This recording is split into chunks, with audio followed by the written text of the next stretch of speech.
नमस्कार, मैं doctor Anita Rai Singhani, associate professor EFM, government PG college Kekri से आपका हार्दिक स्वागत और अभिनंदन करती हूँ। बिजनेस इकोनॉमिक्स बीकॉम पार्ट 1 के लिए आज जो चैप्टर लिया है वो है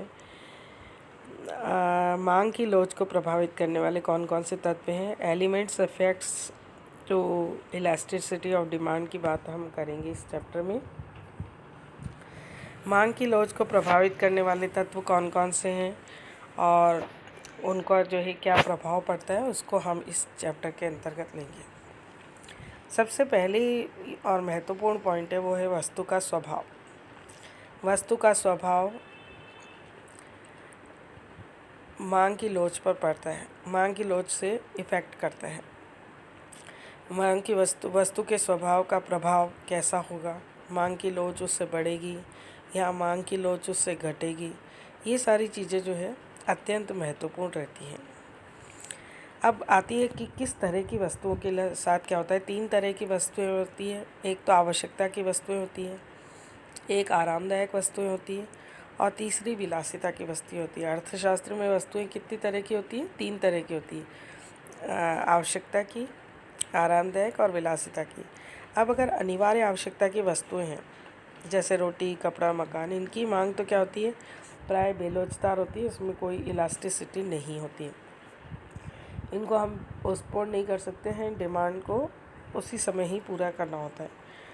वहीं दूसरी ओर जो आरामदायक वस्तुएं होती हैं उनकी मांग क्या होती है? लोचदार होती है। और विलासिता की जितनी वस्तुएं होती है, लग्जरीज जिसे हम कहते हैं, और वो वस्तुएं तो क्या होती है? अत्यधिक लोचदार होती है और उनमें परिवर्तन भी अधिक होता रहता है। दूसरा जो महत्वपूर्ण पॉइंट आता है वो है वस्तु का प्रयोग, कि जिन वस्तुओं का प्रयोग कई जगहों पे किया जा सकता है। जैसे मान लो बिजली है, उसका प्रयोग हम क्या कर सकते हैं? अलग अलग जगहों पे कर सकते हैं, मशीनें चलाने के लिए भी कर सकते हैं और कार्यों के लिए भी कर सकते हैं। तो उनकी मांग की लोच क्या होती है? लोचदार होती है। किंतु बिजली की अगर बहुत ज़्यादा वृद्धि हो जाएगी तो क्या हो जाएगी? तो उसी की मांग कम भी हो सकती है। तो वस्तुएं ये भी देखना बहुत ज़्यादा इम्पॉर्टेंट होता है कि वस्तु कितनी जगह में प्रयोग में आ रही है, तो उसकी स्थानापन्न वस्तुएं हैं नहीं हैं, और वो वस्तु के यूज़ अगर बहुत ज़्यादा हैं या बहुत कम है तो क्या है, मांग की लोच कितनी प्रभावित होगी, यह भी महत्वपूर्ण बात होती है। अब आता है तीसरा महत्वपूर्ण पॉइंट कि स्थानापन्न वस्तुओं की उपलब्धता कितनी है। अगर मान लीजिए सब्सटीट्यूट उसके अवेलेबल है, वस्तु के सब्सटीट्यूट क्या है, जैसे चाय की जगह अगर कॉफ़ी अवेलेबल है तो नेचुरली क्या है कि उसका सब्सटीट्यूट अवेलेबल है, तो चाय की मांग पे इसका असर दिखाई देगा। जिन वस्तुओं की स्थानापन्न वस्तुएं उपलब्ध होती हैं उनकी मांग क्या होती है? अधिक लोचदार होती है, तथा जिन वस्तुओं की स्थानापन्न वस्तुएं उपलब्ध नहीं होती हैं तो उन वस्तुओं की मांग में क्या होता है? विशेष कोई कमी नहीं आती है, उनकी मांग प्राय क्या होती है? उसी तरह चलती रहती है जैसे पहले चल रही थी।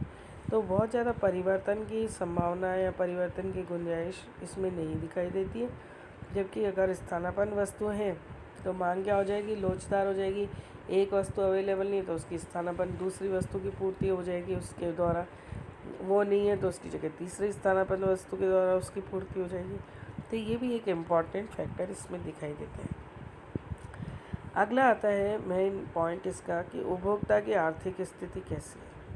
अगर मान लीजिए कंज्यूमर की आर्थिक स्थिति बहुत ज़्यादा धनी है, बहुत ज़्यादा पैसा है उसके पास, और तो वो व्यक्तियों की मांग क्या होती है? बेलोचदार होती है कि उनको अगर रेट में कोई भी कमी वृद्धि हो, कुछ भी हो, तो वो क्या करते हैं? तो भी खरीदते ही हैं, उनको उससे कोई फ़र्क नहीं पड़ता है रेट का या किसी भी चीज़ का, क्योंकि वो बहुत धनाढ्य व्यक्ति होते हैं, उनके लिए ये सारी चीज़ें प्रायोरिटी में नहीं होती है।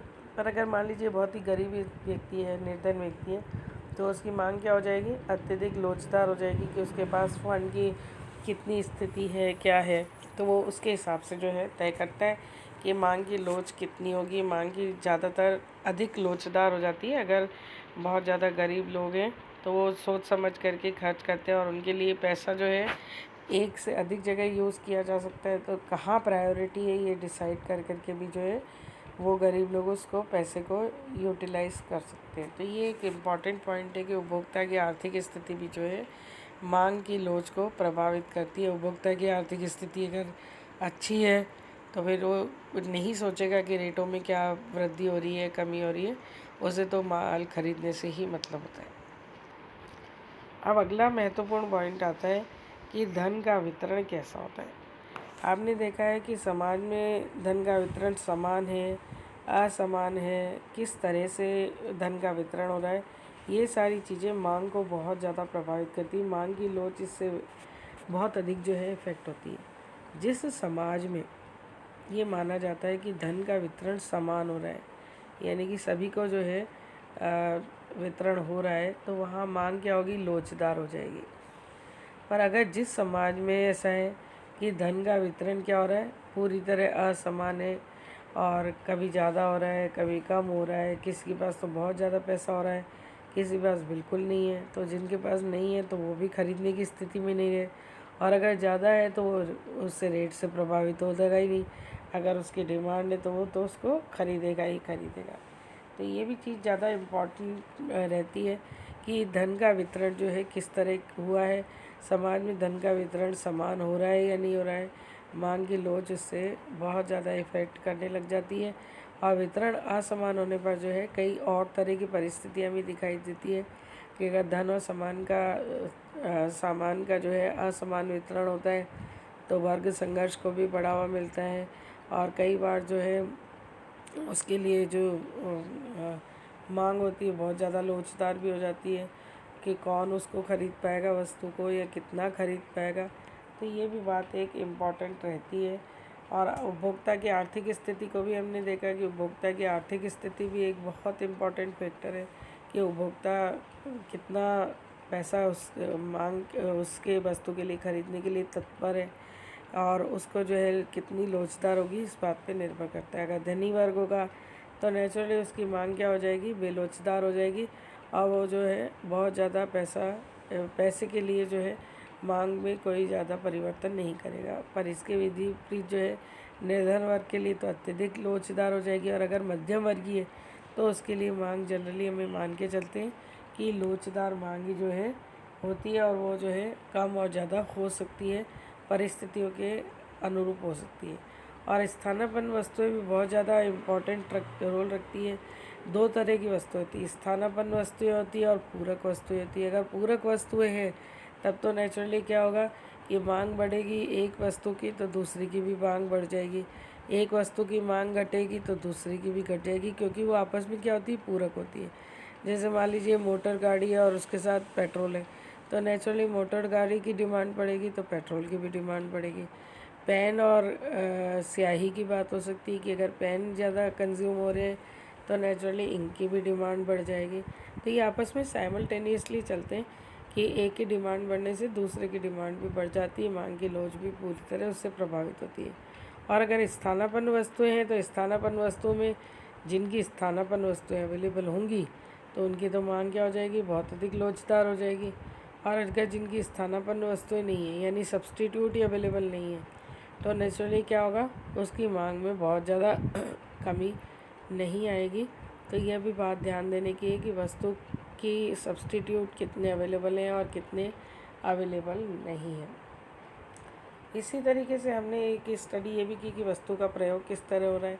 जैसे मान लीजिए वस्तुएं कई जगह प्रयोग में आ रही हैं, तो जैसे मान लीजिए उसके 15 यूजेस हो सकते हैं किसी चीज़ के, तो वो कौन से यूज़ में उसको ज़्यादा लेना है उस प्रोडक्ट को, तो वो भी इसमें इम्पॉर्टेंट रहता है कि मांग की लोच कितनी होगी और कैसे होगी, तो वो इसको भी मांग के हिसाब से जो है कर सकता है।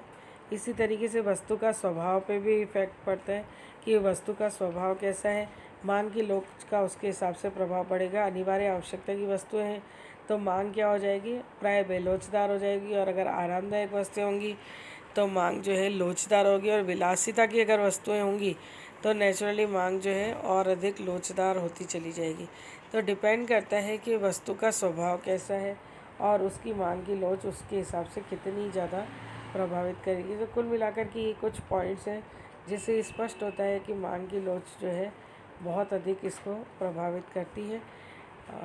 और इन बातों को ध्यान में रख कर के किसी वस्तु का उत्पादन किया जाता है ताकि जो है उसकी मांग का पता लगाया जा सके और प्रोडक्ट को कम या ज़्यादा किया जा सके। तो मांग की लोच का प्रभावित करने वाले तत्वों को हम इस चैप्टर में पढ़ा हमने। धन्यवाद, थैंक यू।